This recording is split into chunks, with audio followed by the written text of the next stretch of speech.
कभी इस संसार को अपना नहीं समझना, ये सब भगवान का है। अपने को मालिक नहीं मानना, मालिक तो भगवान है। जब हम खुद मालिक बन जाएंगे तो भी जो सच्चा मालिक है कौन ध्यान दे उस तरफ? हम खुद ही मालिक बन के घूम रहे। मनोर शत्रुपा ने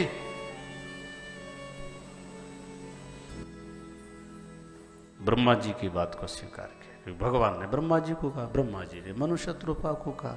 ये एक दूसरे से सुन सुन के बातें आगे चलती है।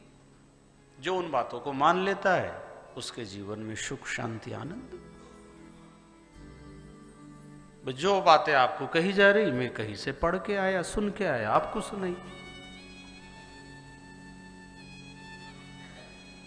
मानो इन बातों को, स्वीकार करो। धीरे धीरे अनुभव में आ जाएगा ज्ञान। अभी ज्ञान तो है, सबको है, ज्ञान की कोई कमी नहीं है। आप भी 4-10 लोग इकट्ठा हो, माता बहन भाई लोग, और जब बात करेंगे ना तो एक से बढ़ के एक सुनाएंगे आप। हाँ, और आपको गजब का ज्ञान है साहब इनका तो। पर जब बाद में पता चलेगा नंबर 1 का झूठेला है। ये बात तो भली भली करी इनने। हाँ, तो एक शाब्दिक ज्ञान है, शब्द का ज्ञान बहुत लोगों को। इससे अच्छा भी बोलने वाले हैं। हाँ, शब्द का ज्ञान है, बोलना है। शाब्दिक ज्ञान से ज्यादा वास्तविक ज्ञान होना चाहिए। वास्तविक ज्ञान कम लोगों को है, शाब्दिक ज्ञान सबको है। पर उपदेश कुशल बहुतेरे, पर जे आचरही ते नर न घनेरे। आचरण में जो ज्ञान आ जावे, अनुभव में जो आ जावे कि हाँ ये सत्य है, ये असत्य, ये धर्म है, ये अधर्म है, ये पाप है, ये पुण्य है, ये अच्छा है, ये बुरा है, वैसा आचरण हमारा बन जाए। हाँ, पता चल जाए बुरा है तो उससे बचो, पाप है तो बचो। झूठ बोलना पाप है, चोरी करना पाप है, निंदा करना पाप है, बचो। फिर भी अगर हम कर रहे हैं तो फिर तो खतरा है। पता चल जाए कि यहां करंट है, ये तार को नहीं पकड़ना, ये कूलर को हाथ नहीं लगाना, करंट है, तो आप बचेंगे ना उससे। और कोई नहीं मैं तो नहीं मानता, लगा हाथ, फिर तो क्या होगा? झटका लगेगा, जान भी जा सकती है। ऐसा बुरे कर्म भाई बहनों मनुष्य को दुख में पटक देता।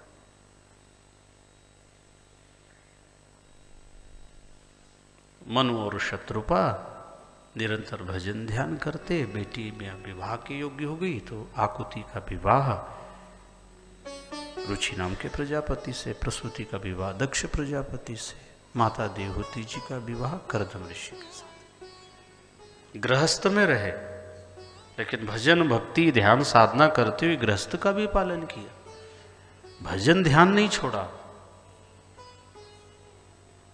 आपको जो कहा है छोड़ना कुछ नहीं है, मन को मोड़ना है। छूटेगा थोड़ी।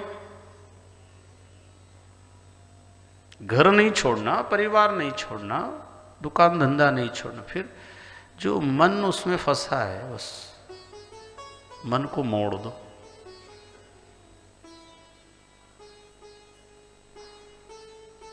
छोड़ना कठिन है, मोड़ना आसान है।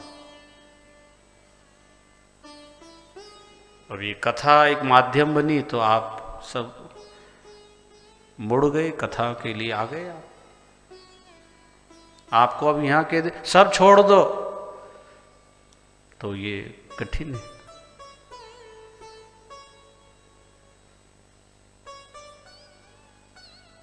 हमने पकड़ के रखा है, मन से पकड़ा है।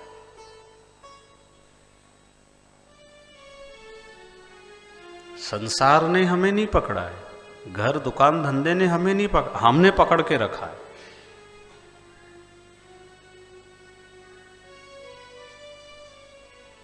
हम घर संसार दुकान मकान के लिए अगर दुखी होते हैं,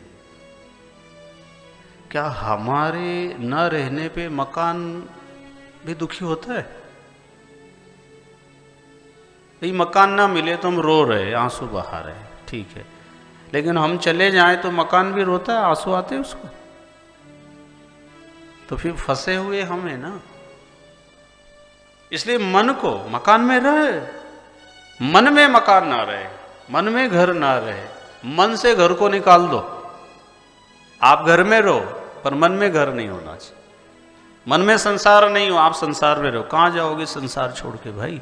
घर छोड़ भी दिया, जहाँ जाओगे वहाँ शरीर को जरूरत तो है, मकान छोड़ा, आश्रम की जरूरत पड़ी, शरीर को तो चाहिए ना सब। जहाँ शरीर रहेगा वहीं संसार बना लेंगे। हाँ, आपका मन जैसा है, आप जहाँ जाओगे मन वैसे ही बना रहेगा, इसलिए मन को मोड़ लो, वहीं रहो।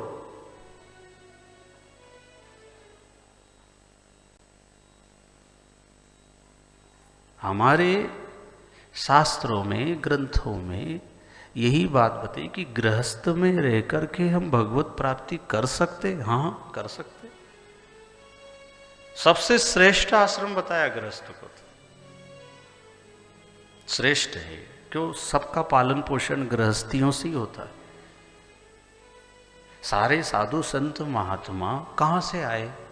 कहीं किसी माता पिता से ही तो उनका जन्म हुआ, वो गृहस्थ में जन्म लिया उनने। कोई साधु महात्मा आसमान से थोड़ी कोई टपकते, कोई धरती फाड़ के थोड़ी हिटते, किसी घर में ही जन्म लेते। इसलिए कहा धन्यो गृहस्थाश्रम। हाँ, वो नियम से रहे, संयम से रहे, साधना से रहे, तो भगवत प्राप्ति बहुत जल्दी होती गृहस्थियों को। तो कर्दम ऋषि महादेव होती, बिंदु सरोवर के तट पर निरंतर तपस्या करते, साधना करते। उनके मन में संसार के सुखों की इच्छा हो जाती। संसार में जब हम रहते तो देखते हैं तो पाने की इच्छा होती, ऐसा घर हो, ऐसा परिवार, ऐसा ये सब। माता देवहूति के मन में आया, मेरी और बहनों के हैं इतना ठाट बाट सुख सुविधा, अपने घर भी तो कुछ होना चाहिए। कर्दम ऋषि कहते देवी संसार के सुख तो प्राप्त हो जाएगा, लेकिन सुख के साथ दुख भी मिलता है। दुख कोई चाहता नहीं है, सुख सब चाहते हैं, तो फिर वो दुख जाए क्यों बेचारा? वो सुख के पीछे चिपका चिपका ही रहता है। आपने दुख नहीं मांगा, सुख मांगा, पर उसके साथ पीछे से दुख भी लगाया है, बस सुख हटा दुख खड़ा हो जाएगा। इसलिए जो आपको निवेदन किया है, संसार में ऐसा कोई सुख है ही नहीं जिससे दुख ना मिले, उसमें तो दुख मिलता है और हम दुख चाहते नहीं। तो कर्दम ऋषि महादेवहूति से कह रहे संसार के सुखों की इच्छा है तो प्राप्त तो हो जाएगा, लेकिन मन इसमें अगर फंस गया और ये सुख चला गया तो दुखी हो जाओ। अभी नी है तो कोई दुख नहीं, होने के बाद फिर सैकड़ों दुख खड़े हो जाए।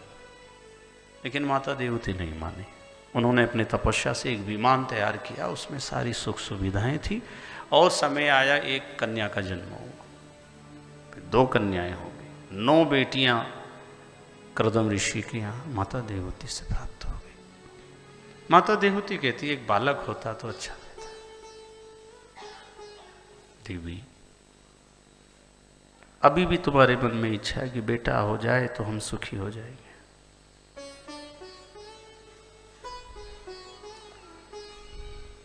ऐसा बहुत लोगों के मन में बात तो रहती है, ऐसा हो जाए तो सुखी हो जाए, ऐसा हो जाए तो सुखी हो जाए।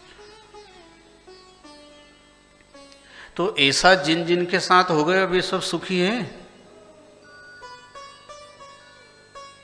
भाई। जो कमी से हम दुखी हैं, जो अभाव हमारे जीवन में बना है और हम दुख का अनुभव कर रहे, तो जिनके घर में ये अभाव नहीं है, कमी नहीं है, वो सब सुखी है। नहीं कह सकते कि सब सुखी है भाई। सुख का रास्ता ही अलग है, शांति आनंद का रास्ता ही अलग है, वो भगवान से ही मिलता है। लेकिन देख देख के हमारे मन में आ जाता है ऐसा हो जाए, ऐसा हो जाए, ऐसा हो जाए। फिर भी कर्दम ऋषि क्या कह रहे हैं, देवी अगर बेटा भी चाहिए तो भगवान ही बेटा बन के आ सकते हैं, भजन भक्ति करो तो। क्या इशारा है? अगर बेटा बेटी नहीं है, हाँ भगवान को बेटा मान लो।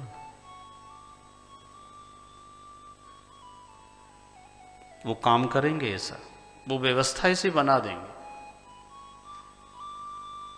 जिनको कोई संतान नहीं, हाँ भगवान ही मेरा बेटा है, भाव से आप जब उसको भजेंगे, याद करेंगे, तो भगवान निश्चित रूप से आपकी भावनाओं को पूर्ण करेंगे। तो कर्दम ऋषि ने कहा भगवान ही बेटा बन के आए। तो तपस्या भजन का प्रभाव 10वें नंबर पे भगवान श्री हरि नारायण कपिल रूप में प्रकट हो गए। बोलो कपिल भगवान की जय। मां देवहूति बड़ी प्रसन्न हुई, बेटा हुआ। सारे ऋषियों ने भी कर्दम ऋषि की सराहना की, धन्य है आप गृहस्थ परिवार में रह के भगवान को पुत्र के रूप में प्राप्त कर लिए।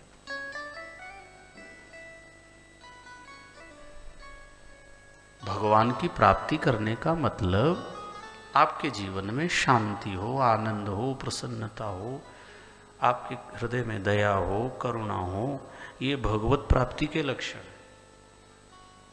ये धीरे धीरे आपके भीतर ये गुण आने लगेंगे तो ये भगवान के गुण आपके भीतर आ जाते हैं।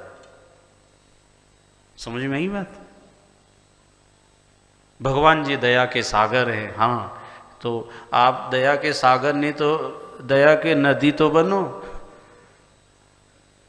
नाला तो बनो, दया की थोड़ी बहुत झील तो शुरू हो। भगवान प्रेम के सागर है, हाँ अथाह प्रेम है। आपके हृदय में भी प्रेम प्रकट होना चाहिए। भगवान जी सत्य का साथ देते हैं, भगवान सत्य बोलते हैं, आपके भीतर भी सत्य आने लगेगा, फिर आप झूठ नहीं बोलोगे। भगवान जी सदैव उपकार करते हैं, सबका भला चाहते हैं, हाँ आप भी सबका भला चाहोगे, आप किसी का बुरा नहीं चाह सकते। ये भगवदीय गुण आपके भीतर प्रकट होने लग जाएंगे। भगवान सदा प्रसन्न रहते हैं, हाँ आप भी प्रसन्न रहो। भगवान सदा सुख का अनुभव करते हैं, आप भी सुख का अनुभव करो। इसलिए तो भगवान की भक्ति करते हैं, नाम जपते हैं। भगवान के पास जो गुण है वो हमारे भीतर आने लग जाए।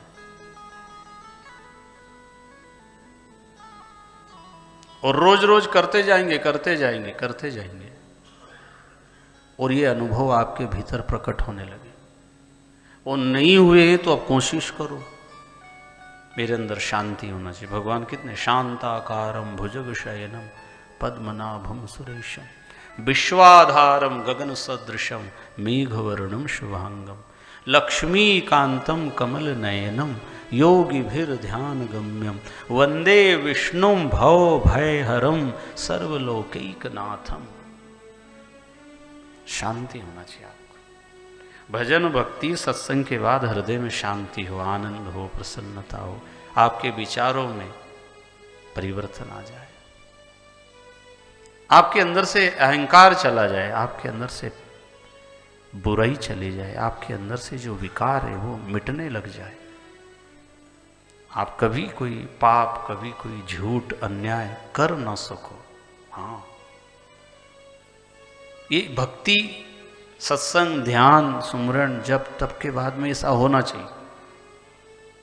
और नहीं हो रहा है मान लो तो फिर आप ठीक से नहीं कर रहे भक्ति, या तो फिर ढोंग कर रहे।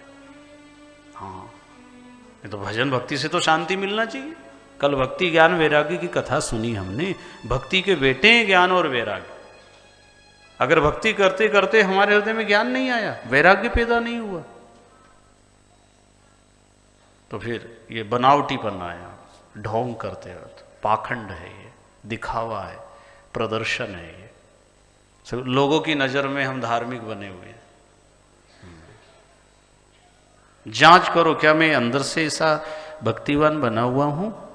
वो नहीं हूं तो फिर अब शुरू करो। अंदर से शांति, अंदर से मेरे दया प्रेम करुणा होना चाहिए। अकेले में भी आप सुख का अनुभव करो, बिना किसी के सहारे से आप आनंद में रहो। ये भगवत प्राप्ति के बाद ऐसा होने लगेगा। फिर आप उदास नहीं होंगे, आप बुरा भी नहीं मानेंगे। कोई कुछ भी बोलेगा, अपमान भी करेगा, आपकी निंदा भी कर देगा, आप हंसते हंसते फिर नहीं देह न देह मेरा, देह से मैं भिन्न हूं, निंदा प्रशंसा एक सी, मान और अपमान है, फर्क नहीं पड़ेगा। आप अभी हम बहुत जल्दी दुखी हो जाते हैं। हाँ, जांच करो अपने मन की। आपको किसी ने नहीं बोला, आपको कोई ने राम राम नहीं किया, आपको प्रणाम नहीं किया, आपसे बात नहीं करी, किसी से बात की हो तो आपको ऐसा लगेगा देखो हमसे तो उन्हें राम राम भी नहीं करी। हाँ, बुरा लग जाता है। नहीं लगा, नहीं बोले तो नहीं बोले। इसलिए बार बार भजन भक्ति सत्संग करने का ये परिणाम आना चाहिए, बुरा लगना बंद होना चाहिए। हाँ, आपको तो नहीं लगता किसी को बुरा लग जाता है? कोई ना बुलाए, आपका नाम ना ले, आपको ना पूछे, आपके पांव ना लगे, या आप पे ध्यान नहीं दिया और आपसे बात नहीं की, निकल गए, तो ये भक्तिवान सत्संगी के लक्षण नहीं है। सत्संगी तो सदा खुशहाल रहता है, वो हर परिस्थिति में प्रसन्न रहता है।